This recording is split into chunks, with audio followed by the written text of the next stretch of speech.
Akosombo to happen to us in Accra. The Akosombo spillage, even though VRA, NADMO, the Water Resources Commission came together to educate the people in the community, did simulation exercises with them, even at Mepe. Yet they refused to leave. They didn't want to be evacuated. They stayed there till the end when we started spilling. Unfortunately, look at what is happening. And government has to spend millions of money on relief items, on education. The whole area, the water is contaminated. And what Ghana Water and Water Resources Commission would have to spend money, millions of money to treat the water before we can pass it through our pipes. So a stitch in time saves nine, but sometimes it's difficult to accept the situation.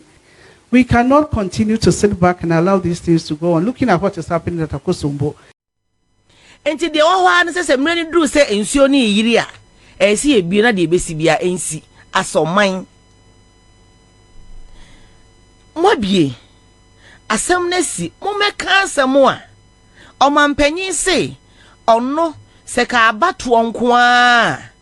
Enka wonyina baby ujira no because o man to abama no ni refi ne ho say onye NPP president ana oye Ghana president and papa mi nim say yentro na semo ma no na yantra ma wo kra sabio wankasa asopanyi say no panyi kasa eye sa na nkrofo be kikasa ai wunyini a ni kwase eto abama eso ntesa so be ye panyimbo ne afiri nkola brem no ya kwala boni no de anyina ye panyimbo ne enye so ye panyi no ye panyimbo ne no nkola brem na o ya kwala boni no de anyini opanye koka asem ti sei anti Frida won so beka bia mo bo mu kokko mimi ti wei metimi atisika han dan de me wo na me de han ye enei se mejansi ba meye mobo.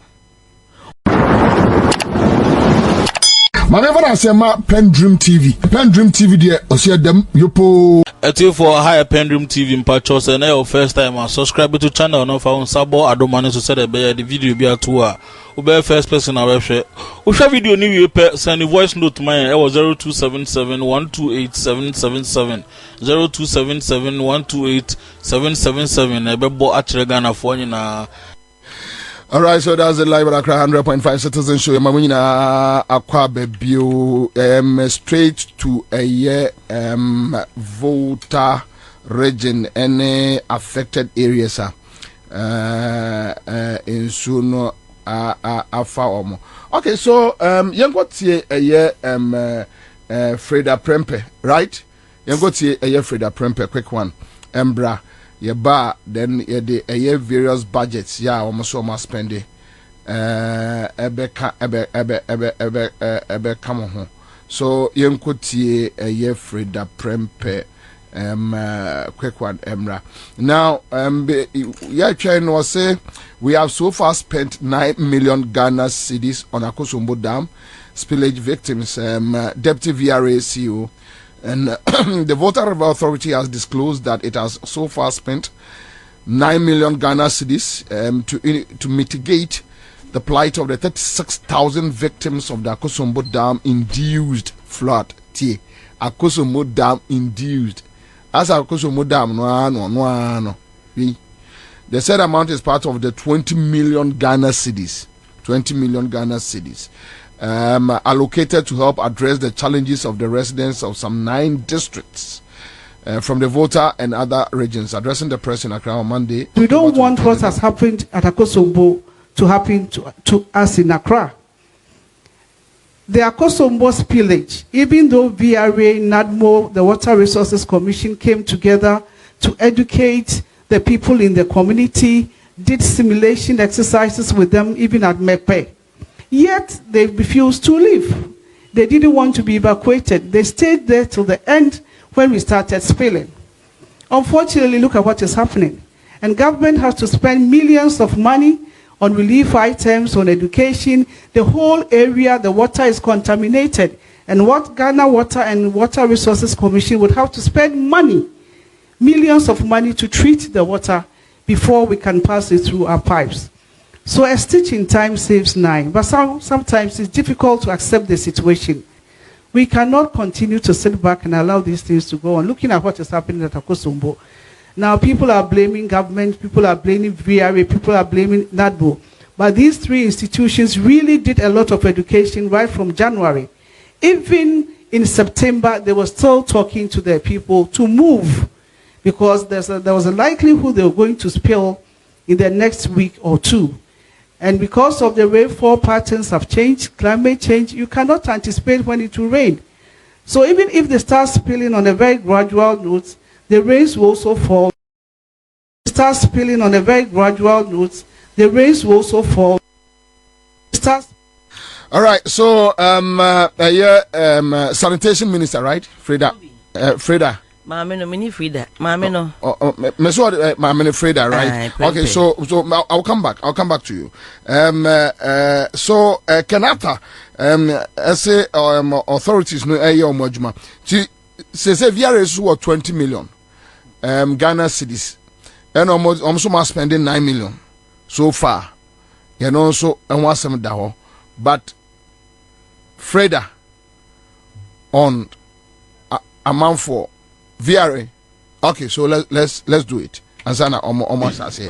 The Deputy Chief Services did indicate that VRA has committed to an amount of 20 million to be used to handle this. I must say that since the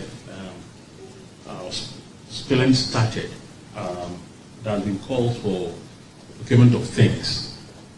And so it is something that is ongoing. But at the last count, I think we've spent about 9 million cedis towards the procurement of food items and all the things that has been done so far as was enumerated. But in total, VRA is committed to spending an amount of 20 million cedis towards making lives comfortable for the people who are affected by the floods. Thank you.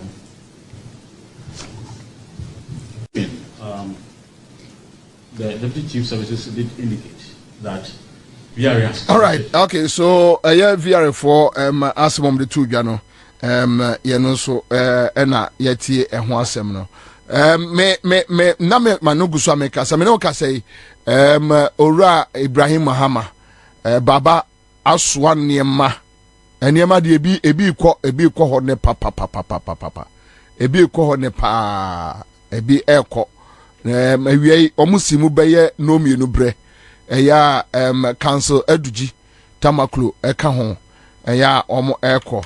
But yen started with the utterances from government officials, from the president to Mami Obekasai, any VRA for utterances.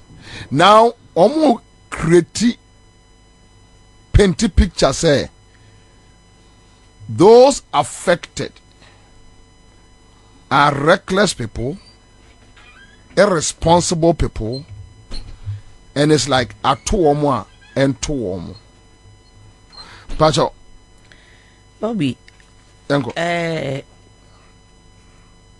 Mitie Mami Kaseya na eya ye me say ese NPP a party fui no mo ye dwe dada na sa aban ba no mo ye dwe because as oba de o ye oba tan ye ka so oba tan anya wa wonko a sabe wonwo ekura na wo ye oba uduru mfie bi a wo ye oba tan na Akosombo asemi me dwe ho a me se na oman Ghana kura no boni be na yaye any leaders ayewo yenim say yewo ho etimi ka say oh Akosombo awe enti na yenya problems kakra like a call off near the ade enti say emre bi atwam say sisters ene see ya omubie ni say ya enkrofo kwa ahohihim na sa time no omo anya suahunu bia besi enne de American ya me kofa adua semba mu o hwe Akosombo yes sisters so I just asked no Mr. Subi Mr. Hunto Sudi obi nim na ese me be hwu na nim bi ya asem esi 60s aba bedru Akuffo Addo timing na asesi edwi America na semi eya ahokyere ene wo hia ena na madwie wo yetirim enei ahokyere no hia na ba amadwie asa aba na ohwe da masem aye ken nti o mantimi ansua bibia se ye bie no sisters na ekofa atorenchen ba aye no edie nhyehyeye no omo ye to ho se ebi nsi biem enti de wo hwa ne se mrani duru se ensuo ni yiri a esi ebi na de ebesi bia ensi asoman mo bie asem na si mo meka asem a omampanyin se ono se ka abato onko a enka wonyina ba bi ogira no because o man to aba ama no ni refi ne ho se onye NPP president ana oye Ghana president and papa mi nim se yentro na se mo ma no na yantra ma wo kra sabio wankasa asopanyin sei na opanyin kasa eyesa na nkrofo be kikasa ai wunyini a ni kwanse eto aba ma eso ntesa so obi ye panyimbo ne afini nkola brem no ya kwala abone na odi anyina ye panyimbo ne enye so ye panyin no ye panyimbo ne no nkola brem na ya kwala abone na odi anyini opanye koka asem ti sei anti Frida wonso beka bia mo bo mo koko mimi ti wei metimi atisika han dan de me wo na me de han ye enei se emergency ba meye mobo muka say ye bebie nti muntu no omuntu nkwa yefa hwaye kan ye ken sa asem wei ende metimi atena fidie so aka say ensi wa Ashanti region not because say ye ne to aba kese ma NPP nti o ya hemfo no mpene se be ka kire ye say munko na ya nko na asi aden na wo munko no manko pe baabi amfa wo mangu even no be kase bobi list o se hunto even anasa wa market aye wey e wo ye regions no enye obi a na page adwadi fodom kwotena akwan ho ba wo tu no pe baabi ma mentra ana ye mehi enso mpe baabi mo mo tena enti se nipa wakwaji asase free authorities so esidan enye wakwaji asase o omo na asase ena oman ni nyina ne kwa menkroma decide ye ne omo kan se ha ne pese ye project wi ena oman no a baabi omo kotran no enye illegal settlement o yeah enye omo na kotran o womo ji womo asase de ye project ni yeso okay mo montran ha but ebi at that time no a man for an answer penny friend me who said no you be damn never befa and this asking we aba so you don't talk to the person to say as olivu or illegally enti ye ka se wo monko wo kwai ongai ma wo mra se wo ne ma metena Jubilee House before no kra no e wo se nka munnimu no nka bo ped ayi tempera bi sisi baabi ma wo mo no wo mu tuko na nipa no se wonko oni baabi nyankopon pabucho obi anya nwidie mo ante se ensuo ni si obi awu nyanya report bi asa krom ho na hospital ni ho areas no yeah hospital so na mortuary ni ho ensuo afa mortuary no and the bodies ni way oh hwe ye call Dover chips compound gone cemetery no on say sia ni ensuo den tweye ni nti no mafo hu ade kura wonsuo na ase se ensuo ne twe a obakpe na chese ese oman no omonwene ye ho na temamufo no a asem na to wo mo no na ya panipa be 10-20 bi na ya hye o mafunum na sabi omukura de omujimi chen abem mpanyifo ni bi asabi omujimi no Mami bi eba se nanado kasa wankasa yi. Mami ni nya akukodro begina news so. Se asempa nanado beka ye no media no ansom e de oka ye ya odi agroi e na o masom. Okan we was so aboafo meboye. I say mepe Queen Mother or yeah I think. We Queen Mother.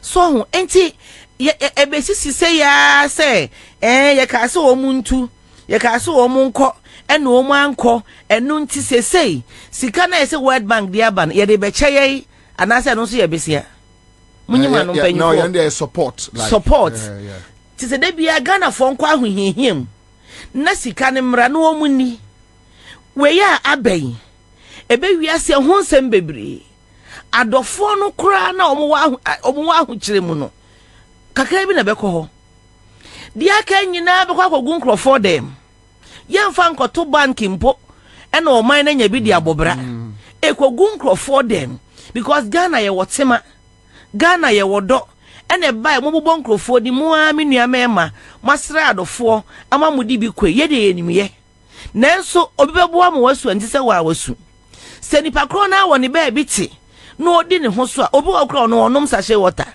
but asem ato ni nti obenom ne sara enti asese almighty memufo no ye ni da ho na ye jai party sem na BBC a ye holding empanyufo responsible na me ye sure say enye preko pe na ade ne ye ma na ye bieye omo hu ni bia way back there 4 months enti that time May you see 5 months May na mu hu ye enti May na mu hu ye na mu ni hwea mu be ya fa ho etu nipa ya free ho enti no ane se mu nkọ enne ya asem si ye no de manya sika e beboa it is cannot confess me asem na si awie no modwene ekoi modwene no enti ya memo na ye de ahye mo nsa no enti menwena adwene papa bia ka oncheni sese even Ghana foto no kura ya bọ no omo beche di as usual omo beche di enko ya adwuma no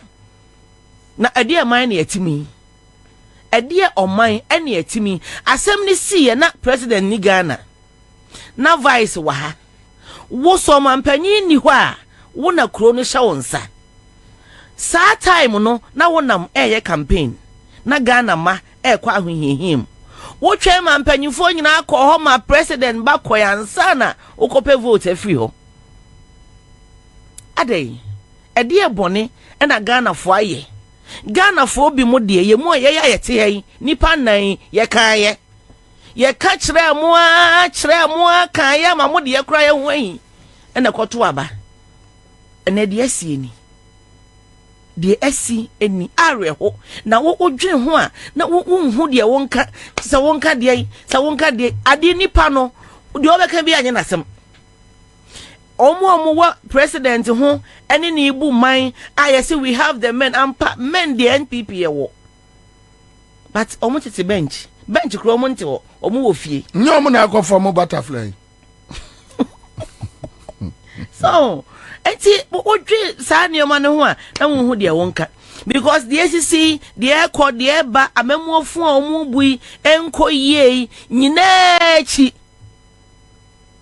Ghana fo enhu se esesem omu hu me na me ka kire wo mu hu na ka me mpa ebo nyina ne sem kanyankopon we wa ho asem we even se Kennedy kura na ye president a ko betimi aye something better than the Akuffo Addo ne nkrofo ayi se Kennedy mpo ena ye president enne ya enko onko gina ho kura ono kura ye so kasa rough omo na eka no enko onko kasa sa kasa we wo ho nipa kwa ho yehiem school fo mi bisa se nkwalei se omu tifie anado ekochu magu school bi so hwan ebinum tete nsuo na ja nkwala ni bi tete nsuo na ja me say your video bi baby guest house me no nsuo na mene no ene nsuo na fa lorry kwa be say yemfa ne say circle Akuffo Addo fie animu no to circle nsuo na fa ho nyina age kwa na fa ti nkwala omu free yemfa ne say nka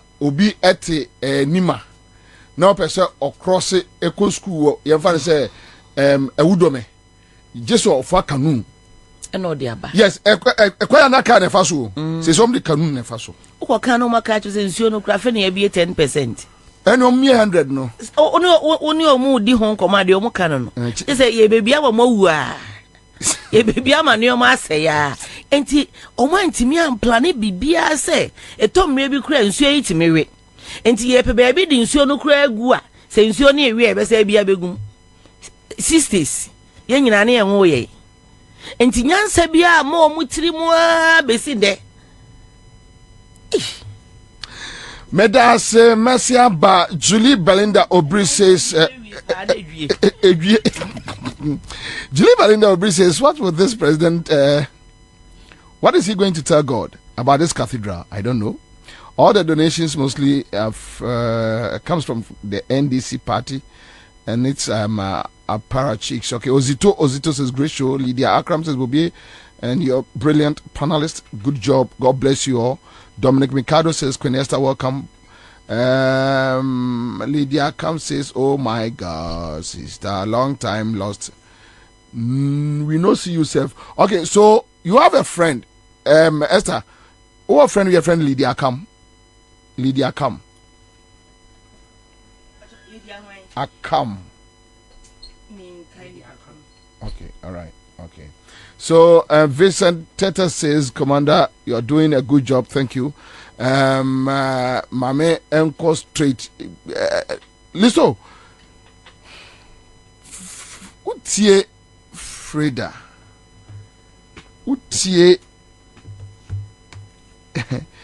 It seems that kasa wa ban we numanumu no enye kakra. Then the budget involved your more kachire. The question is, at then one for budget na mpe baby ama omo antna. You could have used the budget to evacuate them. Anyway, let's go. I'm in chat for Mincha Esther any Sammy. My mom soon a pound for a basso. Yedi kind, a yemi one pa say a ye and conform one was say a byway a yedi or ye. One pa because maybe the minim say a problem and solve a problem. Na yeko school no ade a tete ya ema ehun say yemfa problem and solve problem ni say two wrongs don't make no right. Enti for example ekoba say o problem bi ana o how bi ana amanihunu bi na okofa amanihunu se o medi ade a wa manihunu no eye kese. Senior Akwasi Bruni Kano.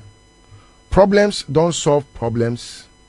Problems rather compound problems. Akuffo Addo ene na pamfo ene ye hwehwe o man wei ne haw na mani hu na bebrese empenten kwa o man 40 a Akuffo Addo na ye problem. So I am surprised as to how people want to find results are a yet positive from Obia or no yet problem. I'm surprised.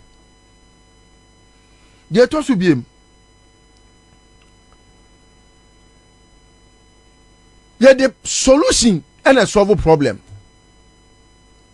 Now, did we find Akuffo Addo as Obia or a solution to the problem of this country? If that is the case, then I will not be surprised. But that is not the case. We rather have a leader on a pound for a problem, and they are compounding the problems of this country. And so sometimes I need to get us to get it right.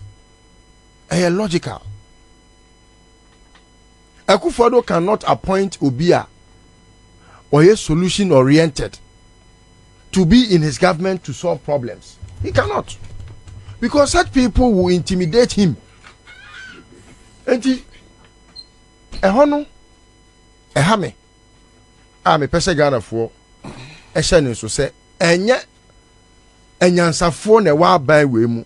For channel a share video we also PENDREAM TV mpacho wa share wi adwuntwa bia wo fa video inu ho bia no send man 0277128777 0277 128 WhatsApp number no send your voice ne bra na bebo magana for nyina te wonka dedi kama mamena PENDREAM TV ase na so far so good say open online portal e wo Ghana nipa share nipa follow nipa comment here to my best of knowledge without any biases PENDREAM TV